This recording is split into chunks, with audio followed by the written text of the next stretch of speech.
So anyway, there's a leverage to it. You can buy $100,000 house with $10,000 down, or so on. Maybe investment home, $25,000 down. So when it comes to hyperinflation and everything is inflating away and everything is gaining in price, you actually are gaining the full appreciation of the full house, right? Of the whole house, I should say, instead of just gaining the appreciation of the 25% what you put down, or 10%. Let's say you go with the 10%. So let's say if you would have had that money of $10,000 and you would have purchased gold, right? And then let's say if you put that $10,000 and you buy a house of $100,000, right? Let's say a house goes up 30% in value. That's now 30% in value on the full house, right? On the whole house. So you gained appreciation on $100,000, not just $10,000. So that means 30%, you just gained $30,000 on $10,000. That's pretty good. Now if you buy gold with it, right, it has to go up 400%. No problem, in hyperinflation it might go up. Absolutely, I've seen it in my lifetime go up multiples of that. It's not out there. However, there's another thing on there, right? That you actually, during hyperinflation, just because prices go up, after a certain period, wages go up and food prices go up and other things go up, not just the asset itself. That means there's a depreciation of the purchasing power. That means that there's a depreciation of what you own on that house. That $90,000 that was loaned to you is now losing and now being lost in value. You know, the average, not even the average, the minimum wage in hyperinflation Romania became at some point like 88 million Romanian lei. Okay, now if a hyperinflation would happen and the minimum wage would become, I don't know, maybe $500 an hour, it's not out there. Definitely not in these situations. I mean, look at what's going on. Now, if that would happen, that money that you own, which is fixed, would be very easy to pay off. So it's not just depreciation that where you're gaining value. It's actually you are destroying your debt. Or rather, hyperinflation or high inflation is destroying your debt. That is where I think the bulk of the money is being made during inflation.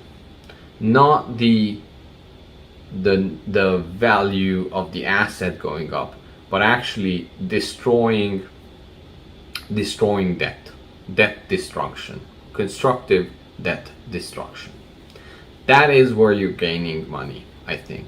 That has happened in Romania during my lifetime. I know of multiple people who were able to pay off their house mortgages. That was always a bit different because it was under communism and was a bit different, but technically the payment and everything was like around 15 years that they would have needed to pay for, and eventually after hyperinflation they were able to pay it off in 3 months.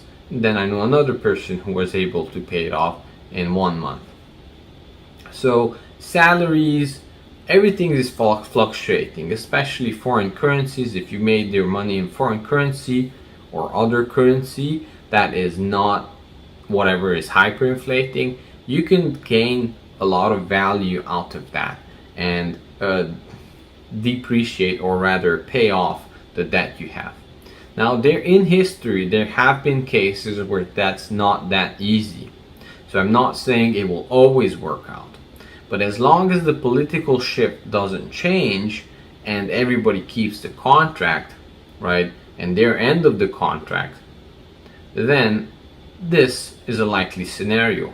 Very likely, in fact. However, a lot of people don't have enough cash during a start of a hyperinflation situation where they can keep the real estate.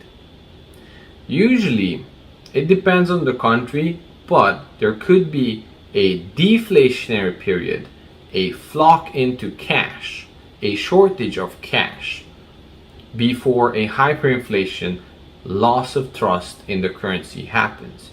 That means when this cash shortage happens, a lot of people are actually losing their houses because they did not have enough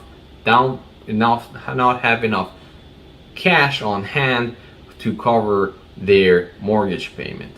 That is where most of the people lose their houses in the initial period of the hyperinflation.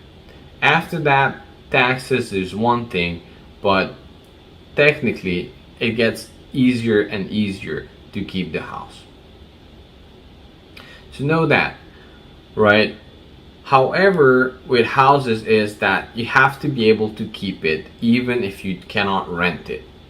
So you have to make sure that you have enough space, time, and everything else you need to cover the payments forever, whatever that period you think that the hyperinflation will last. Because what has happened in hyperinflation Romania and many cases other than that, just Romania, that I have studied, that large cities empty out for many reasons. However, the biggest reason is lack of food, lack of accessibility to food and necessities. People tend to grow gardens, go outside of the big cities, and somehow keep alive as much as they can. But the big center of the city, which used to be very, very populated and important, is not that important in hyperinflation. So actually picking up real estate in the middle of the city in a very busy area, a very good area in normal times, is good to pick up during hyperinflation, not so much picking up now before hyperinflation, if a hyperinflation situation would happen.